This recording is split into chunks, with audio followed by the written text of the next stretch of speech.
നമസ്കാരം. ഡോക്ടറോട് ചോദിക്കാൻ പ്രോഗ്രാമിലേക്ക് എല്ലാ പ്രിയ പ്രേക്ഷകർക്കും സ്വാഗതം. ശരീരത്തിലെ വിഷാംശങ്ങൾ നീക്കം ചെയ്യുന്നതും രക്തസമ്മർദ്ദം നിയന്ത്രിക്കുന്നതും തുടങ്ങി നമ്മുടെ ശരീരത്തിലെ അതിപ്രധാന ധർമ്മങ്ങൾ നിർവഹിക്കുന്ന അവയവങ്ങളാണ് വൃക്കകൾ. നിരവധി കാരണങ്ങൾ കൊണ്ട് വൃക്കരോഗങ്ങൾ വരാം. അതിൽ പ്രധാനം പ്രമേഹവും അമിത ബിപിയുമാണ്. ഈ രണ്ട് ബുദ്ധിമുട്ടുകളും ഉള്ളവരാണ് നമ്മൾ മലയാളികളിൽ ഭൂരിപക്ഷവും. വൃക്കരോഗങ്ങളെക്കുറിച്ചും ചികിത്സയെക്കുറിച്ചും വൃക്ക മാറ്റിവെക്കൽ ശസ്ത്രക്രിയയെക്കുറിച്ചുമാണ് ഇന്ന് നമ്മൾ സംസാരിക്കുന്നത്.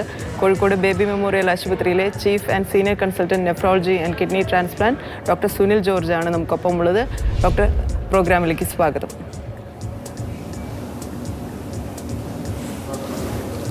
നമസ്കാരം. Thank you Manjusha. സർ, ഇപ്പോൾ സൂചിപ്പിച്ച പോലെ മുൻപൊന്നുമില്ലാത്ത അത്രയധികം വൃക്കരോഗമുള്ള ആളുകൾ നമ്മുടെ സംസ്ഥാനത്ത് കൂടി വരികയാണ്. വൃക്കരോഗത്തിന് ചികിത്സയിലിരിക്കുന്ന അല്ലെങ്കിൽ ഡയാലിസിസ് സെൻ്ററുകൾ ഡയാലിസിസിന് ചെല്ലുന്ന രോഗികളുടെ എണ്ണം അത്രയധികം കൂടിയിരിക്കുന്നു. ഡോക്ടർ, എന്തുകൊണ്ടാണ് വൃക്കരോഗങ്ങളുടെ നിരക്ക് കൂടുന്നത്? അതും യുവാക്കളായ വൃക്കരോഗികളുടെ നിരക്കും കൂടുന്നു. ശരിയാണ്. നമ്മൾ നോക്കുകയാണെങ്കിൽ മിക്ക രോഗങ്ങളുടെ അളവും കൂടിയിട്ടുണ്ട് അല്ലേ. ഇങ്ങനെ ഇതേപോലെ പറയുന്ന ഹാർട്ടിൻ്റെ അസുഖങ്ങൾ, ക്യാൻസർ സംബന്ധമായിട്ടുള്ള അസുഖങ്ങൾ, ഇതിനെല്ലാ അസുഖങ്ങളും കൂടിയിട്ടുണ്ട്. പക്ഷേ വൃക്കരോഗങ്ങൾ കൂടാനുള്ള പ്രധാനപ്പെട്ട കാരണം ഡയബറ്റീസും ഹൈപ്പർ ടെൻഷനും തന്നെയാണ്. നമുക്കറിയാം, ഇപ്പോൾ ഏകദേശം ഒരു 30% ജനറൽ പബ്ലിക്കിൽ ഉള്ളൊരു അസുഖമാണ് ഒന്നെങ്കിൽ ഡയബറ്റീസ് അല്ല ഹൈപ്പർ ടെൻഷൻ അല്ല രണ്ടും കൂടെ. അപ്പോൾ ഒരു 10 വർഷം കഴിയുമ്പം ഡയബറ്റീസും ഹൈപ്പർ ടെൻഷനും ഒക്കെ ഉള്ളവർക്കൊക്കെ എല്ലാ അവയവങ്ങളെയും ബാധിക്കാം. ചിലർക്ക് പ്രധാനമായിട്ട് നമ്മുടെ വൃക്കകളെ ബാധിക്കാം. പിന്നെ ഈ ചെറിയ പ്രായത്തിൽ വരാവുന്ന ചില അസുഖങ്ങളുണ്ട്, ക്രോണിക് ഗ്ലോമറുലർ നെഫ്രൈറ്റിസ് എന്നൊക്കെ പറയും. പക്ഷെ എല്ലാത്തിൻ്റെയും കൂടെ അളവ് വർദ്ധിച്ചിട്ടുണ്ട്. പക്ഷെ പ്രധാന കാരണം ഡയബറ്റീസും ഹൈപ്പർ ടെൻഷനും തന്നെയാണ്. വ്യക്തമാണ്. ഡോക്ടർ ഇപ്പോൾ സൂചിപ്പിച്ച പോലെ പ്രമേഹവും അമിത രക്തസമ്മർദ്ദവുമാണ് പ്രധാന കാരണം. പലപ്പോഴും നമ്മൾ ആളുകൾ പ്രമേഹത്തെ ഒരു രോഗമായിട്ട് പോലും കണക്കാക്കാറില്ല. ആദ്യത്തെ 10 വർഷം ചികിത്സയിൽ അത്രത്തോളം ശ്രദ്ധിക്കാറ് പോലുമില്ല. അപ്പോൾ ഡോക്ടർ പറഞ്ഞ പോലെ 10 വർഷത്തിന് ശേഷം ഉണ്ടാകാനിടയുള്ള നിരവധി കോംപ്ലിക്കേഷൻസ് ഉണ്ട് പ്രമേഹത്തെ തുടർന്ന്.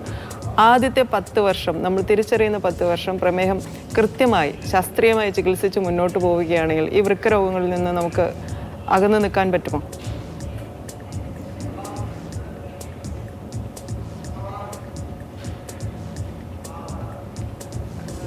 ഡോക്ടർ കേൾക്കുന്നുണ്ടോ? ഇടയ്ക്കൊരു ബ്രേക്കപ്പ് വന്നു, പക്ഷെ എനിക്ക് ഏകദേശം ചോദ്യം മനസ്സിലായി. റിപ്പീറ്റ് ചെയ്യണമെന്നില്ല, ഞാൻ പറയാം. ശരിയാണ്, നമുക്ക് ഷുഗർ ഏറ്റവും അത്യാവശ്യം ചികിത്സിക്കേണ്ടത് തുടക്കത്തിലാണ്. പലരും ഉണ്ട് ആദ്യത്തെ 10 വർഷം ചെറുപ്രായത്തിൽ ഷുഗർ വരുന്നു. അപ്പോൾ നമ്മൾ വിചാരിക്കുന്ന പോലെ ഭക്ഷണ രീതിയിലും മരുന്നും കൊണ്ടൊന്നും അല്ല, മരുന്ന് നിർത്തിയാണെങ്കിലൊക്കെ അവർ പരീക്ഷിച്ച് നോക്കാറുണ്ട്. ആദ്യത്തെ 10 വർഷമാണ് നമ്മൾ ഏറ്റവും നിർണായകം. നമ്മൾ ആ സമയത്ത് നല്ലപോലെ ഷുഗർ നമ്മൾ കൺട്രോൾ ചെയ്യണം. അതിന് നമ്മുടെ ഡയറ്റ് ഉണ്ട്, നമ്മുടെ എക്സസൈസ് ഉണ്ട്, നമ്മുടെ മെഡിസിൻസ് ഉണ്ട്. അതെല്ലാം വെച്ചിട്ട് നമ്മൾ കൺട്രോൾ ചെയ്യണം. ഏതൊരാളും 5 വർഷമോ അതിൻ്റെ മേലോട്ടോ അല്ല 10 വർഷമൊക്കെ ഉള്ളവർ അവർ എല്ലാ അവയവങ്ങളെയും ബാധിച്ചോ നമ്മൾ നോക്കണം. പ്രത്യേകിച്ച് കിഡ്നികൾ. ഇന്നിപ്പം ടോപ്പിക്ക് കിഡ്നി ആയിട്ട് ഞാൻ കിഡ്നിനെ കുറിച്ചാണ് ഫോക്കസ് ചെയ്യുന്നത്. അപ്പോൾ കിഡ്നി രോഗത്തിൻ്റെ ആരംഭമാണ് യൂറിനിൽ മൈക്രോ ആൽബം എന്ന് പറയും. മൈക്രോസ്കോപ്പിൽ കൂടെ നമ്മൾ നോക്കുമ്പോൾ ചെറിയ തോതിൽ ആൽബമിന് പോകുന്നു. അതാണ് പ്രമേയം കിഡ്നീനെ ബാധിക്കുന്നതിന് ഫസ്റ്റ് സ്റ്റേജ്. അപ്പോൾ എല്ലാവരും ആ ഒരു ടെസ്റ്റ് ചെയ്തിരിക്കണം.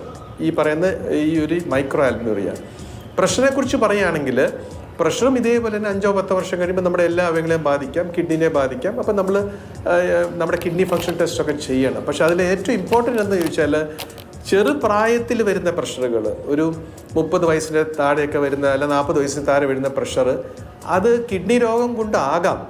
അതുകൊണ്ട് അവർ പ്രഷറിൻ്റെ മരുന്ന് മാത്രം കഴിച്ചാൽ പോരാ, കിഡ്നി രോഗം ഉണ്ടോ എന്ന് നോക്കണം. എന്നിട്ട് അതിൻ്റെ ചികിത്സയും കൂടെ എടുക്കേണ്ടി വരും. ഡോക്ടർ, വ്യക്തമാണ്. നമുക്ക് ഒരു പ്രേക്ഷകന്റെ കോൾ വെയിറ്റ് ചെയ്യുന്നുണ്ട്. കോട്ടയത്ത് നിന്ന് ഗിരീഷാണ്. ഗിരീഷ്, സ്വാഗതം. ഡോക്ടറോട് സംസാരിച്ചോളൂ.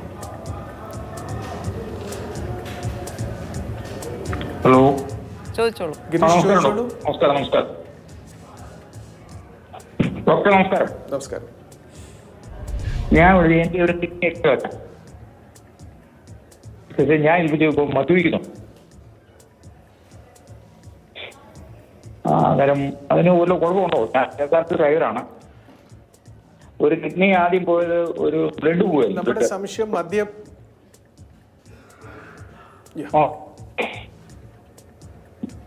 നമുക്ക് ഒരു കിഡ്നിയേ ഉള്ളൂ, ഒരു കിഡ്നിയേ ഉള്ള ഒരാളാണ്. അപ്പം മദ്യപാനം കൊണ്ട് വല്ല പ്രശ്നമുണ്ടോയെന്ന് ചോദിക്കുന്നത്. മദ്യപാനം നമ്മുടെ എല്ലാ അവയവങ്ങളെയും ബാധിക്കും. പക്ഷെ പ്രധാനമായിട്ട് ബാധിക്കുന്നത് നമ്മുടെ ലിവറിനെയാണ്, കരളിനെയാണ്. അത് പിന്നീട് ഫാറ്റി ലിവർ, പിന്നെ സിറോസിസ് ഒക്കെ ആകുന്നു. പക്ഷെ മദ്യപാനവും നമ്മുടെ വൃക്കകളല്ല, എല്ലാ അവളെയും ഞരമ്പുകളെയും നമ്മുടെ തലച്ചോറിനെയും ഒക്കെ ബാധിക്കും. എന്ന് പറഞ്ഞ പോലെ നമ്മുടെ വൃക്കകളെ ഇൻഡയറക്റ്റ് ആയിട്ട് മദ്യപാനം ബാധിക്കാം. പ്രത്യേകിച്ച് കിഡ്നി രോഗമുള്ളവർ, കിഡ്നി രോഗികളായവർ മദ്യപാനം ഒട്ടുമേ പാടില്ല. മദ്യപാനം തന്നെ നിർത്താൻ എല്ലാവർക്കും അല്ലെങ്കിലും നല്ലത്. ഇതേപോലൊരു സംശയമാണ് പുകവലി. പുകവലി നമുക്കറിയാം എല്ലാ ലങ്സിനെ ബാധിക്കുകയുള്ളൂ. പക്ഷേ ഇൻഡയറക്റ്റ് ആയിട്ട് നമ്മുടെ കിഡ്നിനെ ബാധിക്കാം. കാരണം ഞരമ്പുകളൊക്കെ ബാധിച്ചിട്ട് നമുക്ക് കിഡ്നി രോഗം കൂട്ടാം. നിങ്ങളുടെ സംശയം അതല്ലായിരുന്നോ? ഗിരീഷ്, വ്യക്തമായി വിചാരിക്കണു. വിളിച്ചതിന് നന്ദി. പൊന്നാനിയിൽ നിന്ന് മുജീബ് കൂടിയുണ്ട്. സ്വാഗതം. ഡോക്ടറോട് ചോദിച്ചോളൂ. മുജീബ് ചോദിച്ചോളൂ.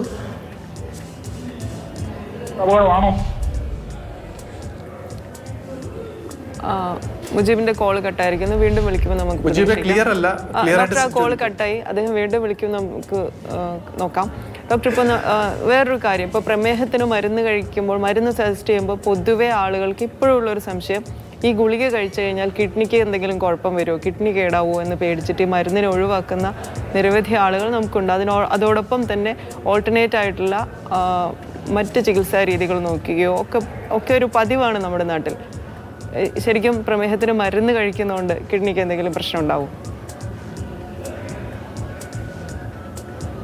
മഞ്ജുഷ, നല്ല ചോദ്യമാണ്. ഞാനിപ്പം OP ഇങ്ങോട്ട് വരുമ്പോൾ എന്നോട് ഒരു പേഷ്യൻ്റ് ചോദിച്ച അതേ ചോദ്യം തന്നെയാണ്. അല്ല, പ്രമേഹവും പ്രഷറും, ഇത് ഞാൻ അതുകൂടെ അതിൽ ഉൾക്കൊള്ളുന്നു. പ്രമേഹവും പ്രഷറുമാണ് നമ്മുടെ കിഡ്നിനെ ബാധിക്കുന്നത്.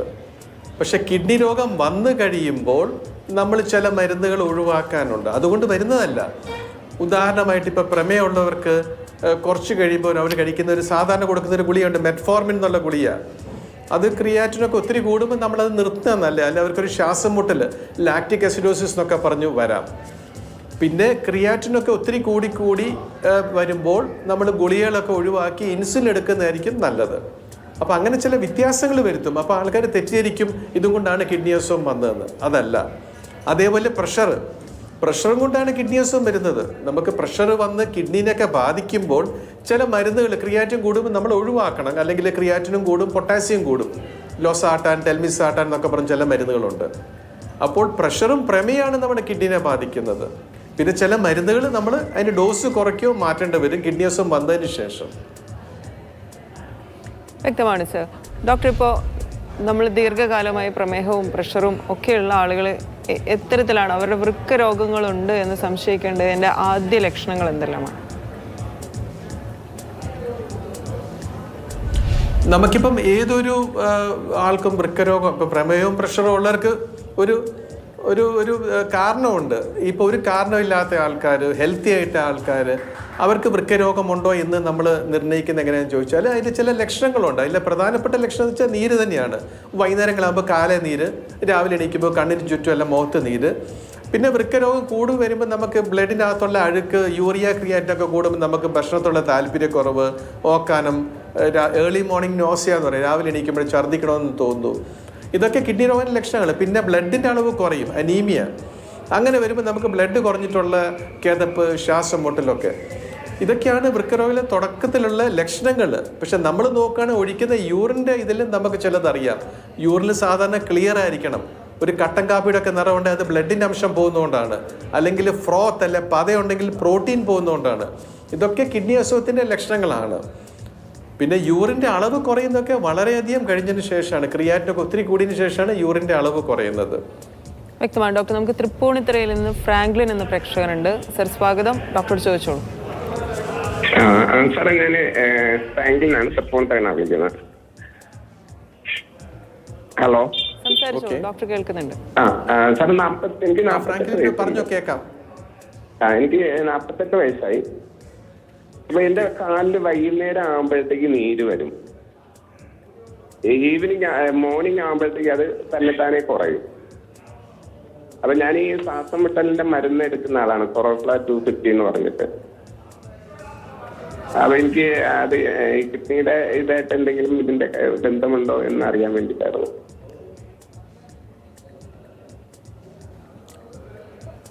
നല്ല ചോദ്യമാണ്. കാലയിലത്തെ നീര് വൈകുന്നേരങ്ങളായി വരുന്നത് കിഡ്നി അസുഖത്തിന്റെ ലക്ഷണമാകാം. പക്ഷെ കിഡ്നി അസുഖത്തിന്റെ മാത്രമല്ല അത്.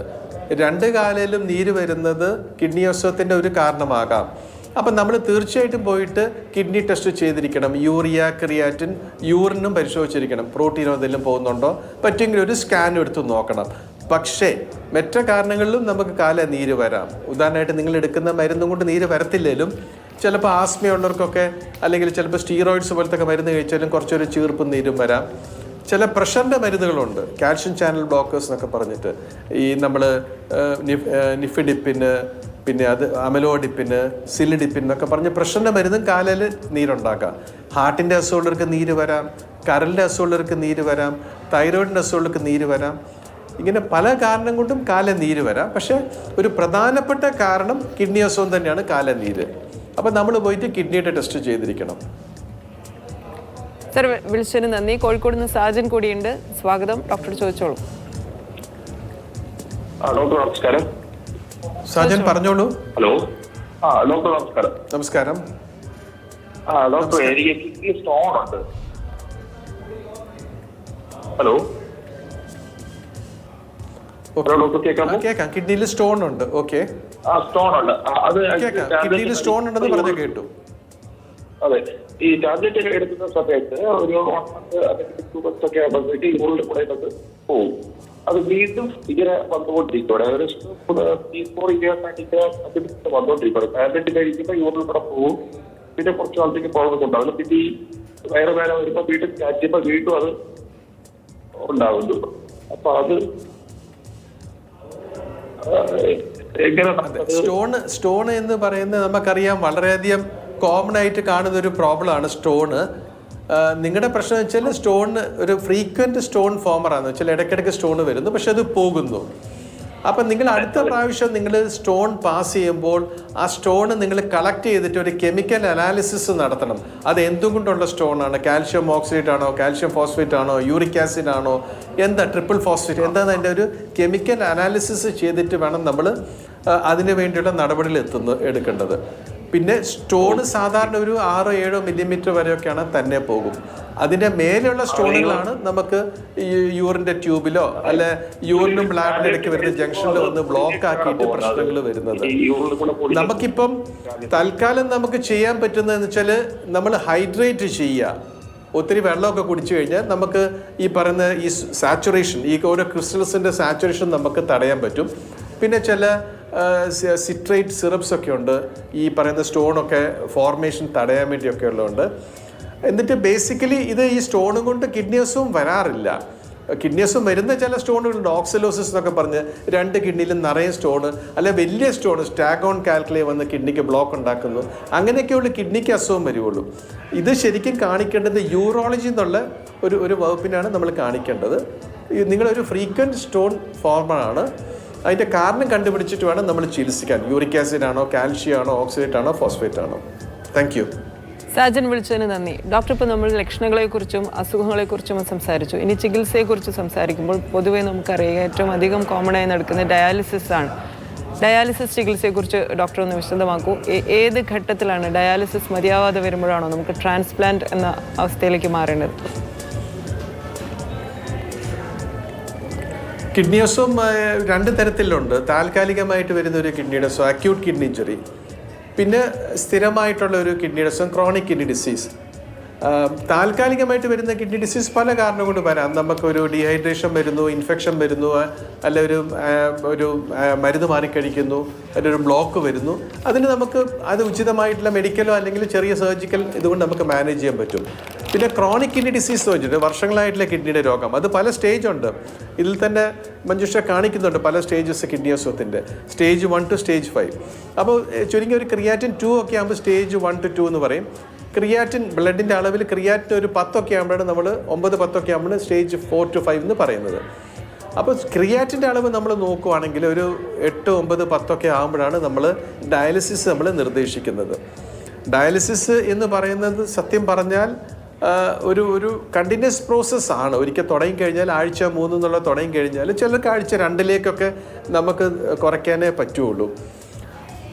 പക്ഷേ ഇതിൻ്റെ ഒരു അൾട്ടിമേറ്റ് ട്രീറ്റ്മെൻറ്റ് എന്ന് പറഞ്ഞാൽ റീനൽ ട്രാൻസ്പ്ലാന്റേഷനാണ്. റീനൽ ട്രാൻസ്പ്ലാന്റേഷൻ എന്ന് പറയുമ്പം അതിനുള്ള ഹെൽത്ത് വേണം, അതിനുള്ള ഏജ് ഒരു ഇപ്പോൾ ഉദാഹരണമായിട്ട് ഒരു 75 വയസ്സിന് മുകളിലവർക്കൊക്കെ ട്രാൻസ്പ്ലാന്റ് ചെയ്യാനുള്ള ടെക്നിക്കൽ ഇഷ്യൂസും ഹെൽത്ത് ഇഷ്യൂസും ഒക്കെ കാണും. അപ്പോൾ നമ്മൾ ആ ഒരു എല്ലാം സൂട്ടബിൾ ആണെങ്കിൽ ഇവർക്ക് നമ്മൾ ട്രാൻസ്പ്ലാന്റ് ആണ് നമ്മൾ നിർദ്ദേശിക്കുന്നത്. അതാണ് ഒരു അൾട്ടിമേറ്റ് ട്രീറ്റ്മെൻറ്റ്. ഡയാലിസിസ് തുടങ്ങിക്കഴിഞ്ഞാൽ നിർത്താൻ പറ്റൂല എന്നുള്ളൊരു ഭയപ്പാടാണ് എല്ലാവർക്കും ഉള്ളത്. അത് എല്ലാ കിഡ്നി അസുഖത്തിനും അല്ല. ഞാനീ പറഞ്ഞ അക്യൂട്ട് ആണെങ്കിൽ നമുക്ക് 1, 2, 5 ഡയാലിസിസ് മതിയാവും. ക്രോണിക് കിഡ്നി ഡിസീസ് പറഞ്ഞാൽ നമ്മൾ മറ്റു കാരണങ്ങളൊക്കെ നോക്കി വേറെ കാരണങ്ങളൊന്നും ഇല്ല എന്ന് നിശ്ചയിച്ചതിന് ശേഷം അവർക്കൊരു ക്രിയാറ്റിൻ 2 എന്നുള്ളത് കുറേ വർഷങ്ങൾക്ക് ശേഷം കൂടി 5, 10 വർഷം കൊണ്ട് പ്രോഗ്രസ് ചെയ്യുന്നതിനാണ് നമ്മൾ ക്രോണിക് കിഡ്നി ഡിസീസ് സ്റ്റേജ് 5 എന്ന് പറയുന്നവർക്കാണ് നമ്മൾ ഡയാലിസിസ് നമ്മൾ തുടങ്ങിക്കഴിഞ്ഞാൽ ലൈഫ് ലോങ് ഡയാലിസിസ് പ്രിസ്ക്രൈബ് ചെയ്യുന്നത്, അല്ലെങ്കിൽ റീനൽ ട്രാൻസ്പ്ലാന്റ്. വ്യക്തമാണ് ഡോക്ടർ. നമുക്ക് ഇടപ്പള്ളിയിൽ നിന്ന് സോമൻ എന്ന പ്രേക്ഷകനുണ്ട്. സർ സ്വാഗതം, ഡോക്ടറോട് ചോദിച്ചോളൂ. സോമൻ പറഞ്ഞോളൂ. ഹലോ സാർ, നമസ്കാരം സാർ. എനിക്ക് 60 വയസ്സുണ്ട്. ചെറുതായിട്ട് ഷുഗർ ഉണ്ട്. എനിക്ക് ഒരു 210 വരെ ഉണ്ട് ഷുഗർ. ഞാൻ കിഡ്നി ഡൊണേറ്റ് ചെയ്യാൻ ഉദ്ദേശിക്കുന്നുണ്ട്. അപ്പോൾ കിഡ്നി ഡൊണേറ്റ് ചെയ്താൽ നമ്മൾ എത്ര മാസം അത് റെസ്റ്റ് എടുക്കണം? ഇപ്പൊ ഞാൻ ഓടിയിടന്നും പണിയെടുക്കുന്നുണ്ട്. കാലത്ത് 6 തൊട്ട് രാത്രി 8 മണി വരെ ഡ്രൈവിംഗ് പഠിപ്പിക്കലാണ് ജോലി. ഓടിയിടന്നും പണിയെടുക്കുന്നുണ്ട്. ഇപ്പൊ കിഡ്നി കൊടുത്തു കഴിഞ്ഞാൽ അത് ഡൊണേറ്റ് ചെയ്ത് കഴിഞ്ഞാൽ അത് നമുക്ക് എന്തെങ്കിലും ബുദ്ധിമുട്ടുണ്ടാകുമോ? എത്ര നാള് റെസ്റ്റ് എടുക്കണം? നമുക്ക് പ്രമേയമുള്ളവർ കിഡ്നി ഡൊണേറ്റ് ചെയ്യാൻ പാടില്ല എന്നാണ് നിയമം. പ്രമേയമുള്ളവർ കിഡ്നി കൊടുക്കാൻ പാടില്ല. എനിക്ക് തോന്നുന്നില്ല ഒരു ഡോക്ടറും നിങ്ങളുടെ കിഡ്നി ഡൊണേറ്റ് ചെയ്യാൻ വേണ്ടി സമ്മതിക്കുമെന്ന് എനിക്ക് തോന്നുന്നില്ല. പ്രമേയമുള്ളവർ അതൊരു കോൺട്രാഇൻഡിക്കേഷനാണ് ഈ വോളണ്ടറി കിഡ്നി ഡൊണേഷൻ. കാരണം ഒന്ന്, നിങ്ങൾ ഡൊണേറ്റ് ചെയ്ത് കഴിഞ്ഞാൽ നിങ്ങൾക്ക് ഭാവിയിൽ ഒരു കിഡ്നി രോഗം വരാനുള്ള സാധ്യതയുണ്ട്. പിന്നെ നമ്മുടെ കിഡ്നിയിൽ നമുക്ക് അറിയത്തില്ല എന്തുമാത്രം പ്രമേയം ബാധിച്ചിട്ടുണ്ടെന്ന്. നമുക്ക് ചെറിയ പ്രമേയം ഉണ്ടെന്ന് പറഞ്ഞാൽ അത് ഇപ്പോഴാണ് നിങ്ങൾ കണ്ടുപിടിച്ചെങ്കിലും കുറേ വർഷങ്ങളായിട്ട് ചിലപ്പോൾ കാണുമായിരിക്കാം, നമുക്കറിയത്തില്ല. അതുകൊണ്ട് കൊടുക്കുന്ന ആൾക്കും ചിലപ്പം കിട്ടുന്ന ഗുണം നമ്മൾ വിചാരിക്കുന്ന ഗുണം കിട്ടത്തില്ല. അതുകൊണ്ട് ഒരു പ്രമേഹം ഒരു കോൺട്രാഇൻഡിക്കേഷനാണ്. ഇപ്പോൾ പ്രമേയം ഇല്ലാത്ത ഒരാളുടെ നിങ്ങളുടെ മറുപടിക്ക് ഞാൻ പറയും, ഇപ്പോൾ പ്രമേയം ഇല്ലാത്ത പ്രഷർ ഉണ്ടെങ്കിലും കുഴപ്പമില്ല. ഒരു പ്രഷർ നമുക്ക് വേറെ ഓർഗൻസിനെ, ഹാർട്ടിനെയോ ബ്രെയിനെയോ കണ്ണിനെയോ ഒന്നും ബാധിച്ചില്ലെങ്കിൽ പ്രഷർ 1, 2 ഗുളികയും കൊണ്ട് ഉള്ളവർക്ക് നമുക്ക് ഡൊണേറ്റ് ചെയ്യാൻ പറ്റും. പക്ഷെ ഷുഗർ ഉള്ളവർക്ക് പറ്റത്തില്ല. സാധാരണ കിഡ്നി ഡൊണേറ്റ് ചെയ്ത ആൾക്കാർ ഒരാഴ്ച കഴിഞ്ഞ് ഡിസ്ചാർജ് ആകുന്നു. ഒരു 10 ദിവസം കഴിഞ്ഞാൽ അവർ സാധാരണ പോലെ നടക്കുന്നു. 1 മാസം കഴിഞ്ഞ് അവർക്ക് ചെയ്യുന്ന ജോലിക്ക് തിരിച്ചു പ്രവേശിക്കാൻ പറ്റും. അങ്ങനെയാണ് സാധാരണഗതിയിൽ. താങ്ക് യു സർ, വിളിച്ചതിന് നന്ദി. ഷാഹുൽ ഹമീദ് ഉണ്ട് കോട്ടയത്ത് നിന്ന്. സർ സ്വാഗതം, ഡോക്ടർ ചോദിച്ചോളൂ. ഹലോ, സംസാരിച്ചോളൂ. Hello sir. Rahul welcome. Rahul welcome. സാറേ, ഞാൻ കോട്ടയത്ത് വിളിക്കുകയാണ്. എനിക്ക് 53 വയസ്സുണ്ട്. 53 വയസ്സ്. അതായത് എനിക്ക് രാത്രി യൂറിൻ കഷ്ടമാനം ഇങ്ങനെ പാസ് ചെയ്യുന്നുണ്ട്. അതായത് ഒരു 10-12 വട്ടമൊക്കെ ഞാൻ എഴുതേക്കാം. എനിക്ക് ഉറക്കം ക്ലിയർ ആകുന്നില്ല. അതെന്താ സാറേ? രാഹുല്, വളരെ നല്ലൊരു ചോദ്യമാണ്. എനിക്ക് നേരത്തെ പറയാൻ സമയം കിട്ടിയില്ല. നിങ്ങൾ ഒത്തിരി അധികം യൂറിൻ പോകുന്നത് നിങ്ങൾക്കുണ്ടെന്നല്ല ഞാൻ പറയുന്നത്, പക്ഷെ അതിന് നോക്ട്യൂറിയ എന്നാണ് പറയുന്നത്. നോക്ട്യൂറിയ നൈറ്റിൽ യൂറിയ പോകുന്നത് നോക്ട്യൂറിയ. രാത്രിയിൽ എണീറ്റിട്ട് വളരെയധികം യൂറിൻ ഒഴിക്കുന്നത് ഒരു കിഡ്നി അസുഖത്തിൻ്റെ ആദ്യത്തെ ലക്ഷണമാകാം. നിങ്ങൾക്കതുണ്ടെന്നല്ല ഞാൻ പറയുന്നത്, പക്ഷെ തീർച്ചയായിട്ടും നിങ്ങൾ നിങ്ങളുടെ കിഡ്നി ഫങ്ഷൻസ് ടെസ്റ്റ് ചെയ്യണം. പിന്നെ മറ്റു ചില കാരണങ്ങളുണ്ട് ഒത്തിരി യൂറിൻ പോകുന്നത്. ഷുഗർ, ഡയബറ്റീസ്, പ്രമേയമുള്ളവർക്ക് ഷുഗർ ശരിക്കും കൺട്രോൾ ചെയ്തില്ല, ദാഹം കൂടും, വെള്ളം കൂടുതൽ കുടിക്കും, അതേപോലെ യൂറിൻ ഒത്തിരി പോകാം. പിന്നെ ചില മരുന്നുകളുണ്ട്. ചില മരുന്നുകൾ രാത്രി കഴിച്ചാൽ, ഉദാഹരണമായിട്ട് ചില പ്രഷറിൻ്റെ മരുന്നിലൂടെ കുറച്ച് നീരിൻ്റെ മരുന്നൊക്കെ കാണും. അത് രാത്രി കഴിച്ചാലും ചിലക്ക് രാത്രിയിൽ ഒത്തിരി യൂറിൻ പോകാം. വേറൊരു വ്യത്യാസമുണ്ട്, ഫ്രീക്വൻസി എന്ന് പറയും. അവിടെ യൂറിൻ്റെ അളവ് അധികമില്ല, യൂറിൻ്റെ വോളിയം സെയിം ആയിരിക്കും. ഉദാഹരണമായിട്ട് രാത്രിയിൽ ഒരു നേരം 1 ലിറ്റർ യൂറിൻ ഒഴിക്കുന്ന ഒരാൾ 5 പ്രാവശ്യം യൂറിൻ ഒഴിക്കാൻ പോകുന്നു. 1 ലിറ്ററേ ഒഴിക്കുന്നുള്ളൂ. അത് നമ്മുടെ പ്രോസ്റ്റാറ്റിക് സിംറ്റംസ് അല്ല, ബ്ലാഡർ ആയിട്ടുള്ള സിംറ്റംസ്, അങ്ങനത്തെ സിംറ്റംസും കൂടെ അത് വരുന്നത്. അങ്ങനെയുള്ളൊരു യൂറോണിസ്റ്റിനെ കണ്ടിട്ട് പ്രോസ്റ്റേറ്റ് ഉണ്ടോ, ബ്ലാഡറിൻ്റെ ഒക്കെ ഫംഗ്ഷൻ കഴിച്ചിട്ട് അതിൻ്റെ മരുന്ന് കഴിച്ചാൽ മതി. പക്ഷെ നിങ്ങളുടെ പ്രശ്നം വോളിയം എന്ന് വെച്ചാൽ 2-3 ലിറ്റർ യൂറിൻ അധികം പോകുന്നു. അങ്ങനെയുള്ളവർക്ക് ഈ പറഞ്ഞ പ്രമേഹവും തീർച്ചയായിട്ടും കിഡ്നി ടെസ്റ്റൊക്കെ ചെയ്യണം. എന്നിട്ടും കുഴപ്പമൊന്നും ഇല്ലെങ്കിൽ നമ്മൾ എനിക്കൊന്ന് രാത്രിയിലത്തെ വെള്ളത്തിൻ്റെ അളവൊക്കെ ഒന്ന് ശ്രദ്ധിച്ചാൽ മതി. ഒരു 8 മണിക്ക് ശേഷമൊക്കെ അധികം വെള്ളമോ ചായയോ കാപ്പിയോ ഒക്കെ കുടിക്കാണ്ടൊക്കെ ഇരിക്കുക. ഒപ്പമുള്ളത് ഡോക്ടർ, നമുക്ക് തിരുവനന്തപുരത്ത് നിന്ന് ശ്രീനിവാസൻ എന്ന പ്രേക്ഷകന്റെ കോളുണ്ട്. സർ സ്വാഗതം, ഡോക്ടർ ചോദിച്ചോളൂ.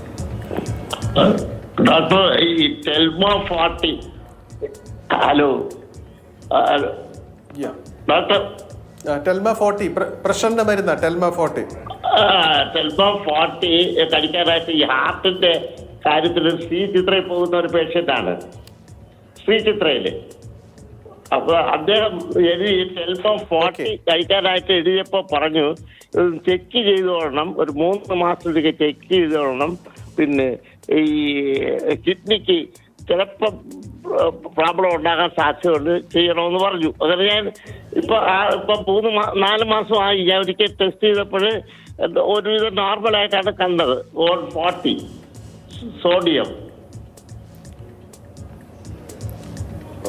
സോഡിയല്ല, പൊട്ടാസ്യവും ക്രിയാറ്റിനാണ് നോക്കേണ്ടത്. എനിക്ക് മനസ്സിലായി നിങ്ങളുടെ ചോദ്യത്തിന് ഞാൻ മറുപടി പറയാം. നിങ്ങളുടെ ചോദ്യം എനിക്ക് മനസ്സിലായി, അതിന് ഞാൻ മറുപടി പറയാം. ഈ ടെൽമിസാർട്ടൻ എന്നുള്ള പ്രഷറിന്റെ മരുന്ന് നമ്മളെ കിഡ്നിക്കും ഹാർട്ടിനും ഒക്കെ നമ്മുടെ ഞരമ്പുകൾക്കൊക്കെ ഗുണം ചെയ്യുന്ന ഒരു മരുന്നാണ് ഈ പ്രഷറിന്റെ മരുന്ന്. അപ്പൊ ഈ പറയുന്ന ഹാർട്ടിന്റെ ഡോക്ടർ ഇത് എഴുതും, കിഡ്നിയുടെ ഡോക്ടർ ഇത് എഴുതും, ഞരമ്പിന്റെ ഡോക്ടർ ഇത് എഴുതും. അത് കിഡ്നി രോഗം ഉള്ളവർക്ക് ക്രിയാറ്റിനൊക്കെ 2 മേലെ ഉള്ളവർക്ക്, അല്ല പൊട്ടാസ്യം എന്നുള്ള ഒരു ഇലക്ട്രേറ്റ് ഉണ്ട്, അത് എപ്പോഴും 5.5 മേലെ ഉള്ളവർക്ക് മാത്രമേ ഉള്ളൂ ഈ ഒരു റിസ്ക് ഉള്ളൂ. നമ്മൾ ഇടയ്ക്കിടയ്ക്ക് നോക്കണം, ചിലപ്പോൾ മരുന്നിന്റെ ഡോസ് കുറക്കണം, ചിലപ്പോൾ മരുന്ന് നിർത്തണം. നിങ്ങളുടെ ക്രിയാറ്റിൻ നോർമൽ ആയിട്ട് അങ്ങനെ പേടിക്കേണ്ട കാര്യമില്ല. ഇതും കൊണ്ട് വരുന്ന കിഡ്നിയസും അല്ല. കിഡ്നിയസും ഉള്ളവർക്ക് ഈ ടെൽമിസാർട്ടൻ കഴിച്ചാൽ ഇത് കൂട്ടാം. ക്രിയാറ്റിൻ 1.1. ഡോക്ടർ പറഞ്ഞത് ഈ മരുന്ന് എഴുതി തന്നിട്ട് ഇത് നോർമലാണത്. വേണ്ടിയാണ്. എന്താ ഡോക്ടർ? ഹലോ, ക്രിയാറ്റിൻ നിങ്ങൾക്ക് കിഡ്നിയുടെ അസുഖം ഇല്ല, നിങ്ങളുടെ ക്രിയാറ്റിൻ നോർമലാണ്. ആ ഡോക്ടർ എന്തുകൊണ്ട് അങ്ങനെ പറഞ്ഞു എന്ന് എനിക്ക് അറിയത്തില്ല. സാധാരണഗതിയിൽ ഈ ക്രിയാറ്റിൻ ഉള്ളവരോടാണ് നമ്മളിത് പറയുന്നത്. ക്രിയാറ്റിൻ 1.8 2 ഉള്ളവരോടാണ് നമ്മൾ പറയുന്നത് ഈ മരുന്ന് കഴിക്കുമ്പോൾ നിങ്ങൾ ശ്രദ്ധിക്കണം, ക്രിയാറ്റിൻ കൂടാൻ പാടില്ല എന്ന്. ഈ മരുന്ന് കഴിച്ചുകൊണ്ട് ക്രിയാറ്റിൻ കൂടണമെന്നില്ല, പക്ഷെ കിഡ്നിയുടെ അസുഖം ഉള്ളവർക്ക് അത് കുറച്ച് കൂട്ടാം. അത് മാത്രമേ ഉള്ളൂ, പൊട്ടാസ്യം കൂട്ടാം. നിങ്ങൾക്ക് ഈ മരുന്ന് ധൈര്യമായിട്ട് കഴിക്കാം. പിന്നെ കിഡ്നിയുടെ ചെക്ക് എല്ലാവരും ഒരു 5-6 മാസം കൂടുമ്പോൾ ചെയ്യുന്നത് നല്ലതുപോലെ നിങ്ങൾക്ക് നല്ലത്, അത്രയേ ഉള്ളൂ. സർ വ്യക്തമായെന്ന് വിചാരിക്കുന്നു. വിളിച്ചതിന് നന്ദി. തൃശ്ശൂരിൽ നിന്ന് അജയ് കുമാർ ഉണ്ട്. സ്വാഗതം, ഡോക്ടറോട് ചോദിച്ചോളൂ. ഹലോ, ചോദിച്ചോളൂ. നമസ്കാരം മിസ്റ്റർ അജയ്. പറഞ്ഞോളൂ, കേൾക്കാം. 8 വർഷമായി കിഡ്നി പേഷ്യന്റ് ആണ്. അപ്പൊ നമുക്ക് ഈ കാലിനൊക്കെ ഭയങ്കര തരിപ്പുണ്ട്, ന്യൂറോപ്പതിയായിട്ട് ബന്ധപ്പെട്ട്. ഹലോ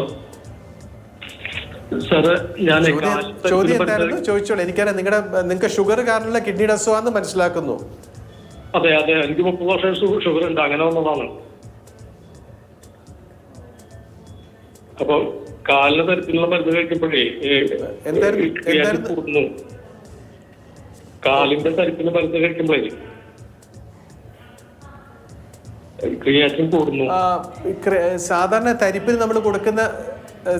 തരിപ്പിന് കൊടുക്കുന്ന മരുന്ന് ഒന്നെങ്കിൽ ഈ ന്യൂറോബയൺ ഫോർട്ട് എന്നൊക്കെ പറഞ്ഞ വിറ്റാമിൻ ടാബ്ലറ്റ്, അല്ലെങ്കിൽ എന്തെങ്കിലും ഒരു സെഡേറ്റീവ് ആയിരിക്കും, പ്രീഗബാലിനും അല്ല അമിട്രിപ്റ്റിൻ എന്നൊക്കെ പറഞ്ഞുള്ള മരുന്ന്. അത് നമ്മുടെ ക്രിയാറ്റിൻ കൂട്ടത്തില്ല.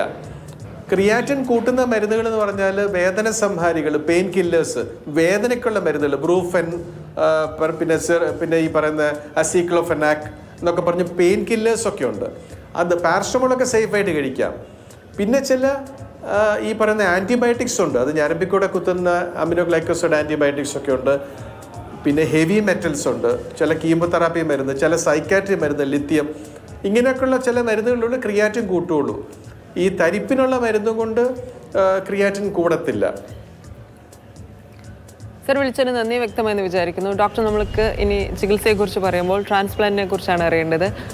ഏത് ഘട്ടത്തിലാണ് കിഡ്നി മാറ്റിവെക്കുക ആണ് പോംവഴി എന്ന് തീരുമാനിക്കുക? ആർക്കൊക്കെയാണ് കിഡ്നി ഡൊണേറ്റ് ചെയ്യാൻ കഴിയുക? ഡോണർ അറിഞ്ഞിരിക്കേണ്ട കാര്യങ്ങൾ എന്തെല്ലാം? അതെ, നമുക്കറിയാം കിഡ്നി രോഗം 1-2 വയസ്സിലുള്ള പിള്ളേരിൽ വരെ നമ്മൾ കണ്ടു തുടങ്ങിയിട്ടുണ്ട്. ഞാൻ ചെയ്ത ഏറ്റവും ചെറുപ്രായമുള്ള ട്രാൻസ്പ്ലാന്റ് എന്ന് പറഞ്ഞാൽ 7 വയസ്സാണ്. ഏറ്റവും മുതിർന്ന ഒരു പ്രായം എന്ന് പറഞ്ഞാൽ 67 വയസ്സ് വരെ ഉള്ളവർക്ക് ഞാൻ കിഡ്നി മാറ്റി വെച്ചിട്ടുണ്ട്. ചെറുപ്രായത്തിൽ കിഡ്നി രോഗം വരുമ്പോഴുള്ള വിഷയം എന്ന് വെച്ചാൽ നമുക്ക് സർജിക്കലായിട്ടുള്ള ടെക്നിക്കലായിട്ടുള്ള പ്രോബ്ലംസ് ആണ്. കാരണം ഒന്നെങ്കിൽ അപ്പൻ്റെയോ അല്ല അമ്മയുടെ ഒരു കിഡ്നി എടുത്ത് വെക്കാനുള്ളൊരു സ്പേസ് വേണം. അതാണ് ഏറ്റവും വലിയ. പിന്നെ ഒരു മിസ്മാച്ച് ഉണ്ട് ഈ ഞരമ്പിൻ്റെ സൈസിലും ഈ കിഡ്നിയിലേക്ക് രക്തോട്ടം ചെല്ലുമ്പോൾ ആ ഹാർട്ടിനുള്ള പ്രശ്നങ്ങൾ, അങ്ങനത്തെ ഒക്കെ കുറേ ടെക്നിക്കൽ ഇഷ്യൂസ് ആണുള്ളത് പീഡിയാട്രിക് ട്രാൻസ്പ്ലാന്റ്സിൽ. പിന്നെയുള്ള സീനിയർ ആൾക്കാർ 60 വയസ്സിന് മേലെ ട്രാൻസ്പ്ലാന്റ് ചെയ്യുന്നവർക്ക് വരാവുന്നത് അവരുടെ ജനറൽ ഹെൽത്തിൻ്റെ ഇഷ്യൂസ് വരാം. അവർക്ക് കുറേ ക്രോണിക് ഇൽനെസ്സസ് വരാം, കാർഡിയക് ഇഷ്യൂസ് വരാം. പിന്നെ അവർ കഴിക്കേണ്ട മരുന്നുകളുണ്ട്, ഇമ്യൂണോസപ്രസീവ് മെഡിസിൻസ് ഉണ്ട് നമ്മൾ കൊടുക്കുന്നുണ്ട്. അപ്പോൾ അത് ടോളറേറ്റ് ചെയ്യാനൊക്കെ പ്രായം കൂടുതലുള്ളവർക്ക് കുറച്ചുകൂടെ പ്രയാസമായിരിക്കാം. ഒളിച്ചിരിക്കുന്ന ചില ക്യാൻസറുകളൊക്കെ ചിലപ്പം പുറത്ത് വരാം അതിൻ്റെ മരുന്നിൻ്റെ ഒക്കെ സൈഡ് എഫക്റ്റ് ഒക്കെ ആയിട്ട്. പക്ഷേ ട്രാൻസ്പ്ലാന്റ് തന്നെയുള്ളൂ നമുക്കൊരു കംപ്ലീറ്റ് റിക്കവറി, ഒരു പോം വഴി. നമുക്കറിയാം ഈ ട്രാൻസ്പ്ലാന്റ് ഇപ്പം ഏറ്റവും കൂടുതൽ കാണുന്ന ഒരു ഏജ് എന്ന് പറഞ്ഞാൽ ഒരു ബിറ്റ്വീൻ 30 to 50 ഇയേഴ്സ് ആണ് മിക്ക നമ്മൾ ചെയ്യുന്ന കോമൺ ആയിട്ട് ചെയ്യുന്ന ട്രാൻസ്പ്ലാന്റ്. നമുക്ക് ട്രാൻസ്പ്ലാന്റിനുള്ള ബേസിക് റിക്വയർമെന്റ് എന്ന് വെച്ചാൽ ആദ്യം blood group. Against blood group transplant ഇപ്പോഴും നമ്മൾ ചെയ്യുന്നുണ്ടെങ്കിലും ഏറ്റവും നല്ലത് നമുക്ക് അതേ ഗ്രൂപ്പിലുള്ള ട്രാൻസ്പ്ലാന്റ് ആണ്. ഉദാഹരണമായിട്ട് ഇപ്പോൾ ഒരാൾക്ക് എ ഗ്രൂപ്പാന്ന് വെച്ചോ, അല്ലെ ബി ഗ്രൂപ്പാന്ന് വെച്ചോ. എ ഗ്രൂപ്പുകാർക്ക് എ ഗ്രൂപ്പും പറ്റും, ഒ ഗ്രൂപ്പും പറ്റും. ബി ഗ്രൂപ്പാണ് ബി ഗ്രൂപ്പും പറ്റും, ഒ ഗ്രൂപ്പും പറ്റും. പോസിറ്റീവ് നെഗറ്റീവ് കുഴപ്പമില്ല. ഒ ഗ്രൂപ്പാണ് ഒ ഗ്രൂപ്പ് തന്നെ പറ്റുള്ളൂ. ഡോണർ എപ്പോഴും നമുക്ക് ജനറ്റിക്കലി മാച്ച്ഡ് ആണെങ്കിലാണ് നമുക്ക് ലോങ് ടേം ആയിട്ട് വിജയ സാധ്യതയുള്ളത്. അപ്പോൾ അവരുടെ സിബ്ലിങ്സ്, ഫസ്റ്റ് ഡിഗ്രി റിലേറ്റീവ്സ് ഒക്കെ കൊടുത്താൽ അവർക്ക് നല്ല, കാരണം ഇമ്യൂണോസപ്രസീവ് മെഡിക്കേഷൻസ് കുറവ് മതി. ലോഞ്ചിവിറ്റി, ഈ പറഞ്ഞ റിജക്ഷൻ ചാൻസസ് ഒക്കെ കുറവാണ്. പക്ഷെ പലപ്പോഴും നമുക്ക് അങ്ങനെ കിട്ടണമെന്നില്ല. അങ്ങനെ വരുമ്പോഴാണ് നമുക്ക് ഒന്നെങ്കിൽ സെക്കൻഡ് ഡിഗ്രി അല്ലെങ്കിൽ ആൾട്രിസ്റ്റിക് ആയിട്ടുള്ള നമ്മുടെ ഫ്രണ്ട്സ് അവർക്കൊക്കെ ഡൊണേറ്റ് ചെയ്യാൻ പറ്റും. പിന്നെ ഇവർ തമ്മിലുള്ള മാച്ചിങ് ഒക്കെ റെഡിയാണ്. അതിനാണ് tissue typing, HLA cross match എന്നൊക്കെ പറഞ്ഞാൽ മാച്ചിങ്ങുകളുണ്ട്. ഇത് വല്ല റിജക്റ്റ് ചെയ്യാനുള്ള ചാൻസസ് ഉണ്ടോ, അപ്പോൾ അങ്ങനത്തെ ടെസ്റ്റുകളൊക്കെ ചെയ്ത് പിന്നെ ഡോണർക്ക് കൊടുക്കാനുള്ള ഹെൽത്ത് ഉണ്ടോ എന്ന് നോക്കണം. അവരെ ഓരോ പടിപടിയായിട്ട് അവരുടെ ടെസ്റ്റുകളുണ്ട്. അവസാനം ആൻജിയോഗ്രാം എന്നുള്ള ടെസ്റ്റ് ഉണ്ട്, കിഡ്നിയിലേക്കുള്ള ഞരമ്പ് ഏത് കിഡ്നി എടുക്കേണ്ടതെന്നൊക്കെ അറിയാൻ. റെസിപ്പിയന്റ് കിട്ടുന്ന. ക്ഷമിക്കണം, നമുക്ക് ഇത് സംബന്ധിച്ച് ഒരുപാട് വിശദാംശങ്ങൾ ഇനിയും സംസാരിക്കേണ്ടതുണ്ട്. മറ്റൊരു എപ്പിസോഡിൽ നമുക്ക് തുടരാവുന്നതാണ്. പ്രോഗ്രാമിലേക്ക് വിളിച്ച എല്ലാ പ്രേക്ഷകർക്കും നന്ദി. വളരെ വിശദമായി നമ്മളോട് സംസാരിച്ച ഡോക്ടർക്ക് നന്ദി. പ്രോഗ്രാം അവസാനിക്കുകയാണ്.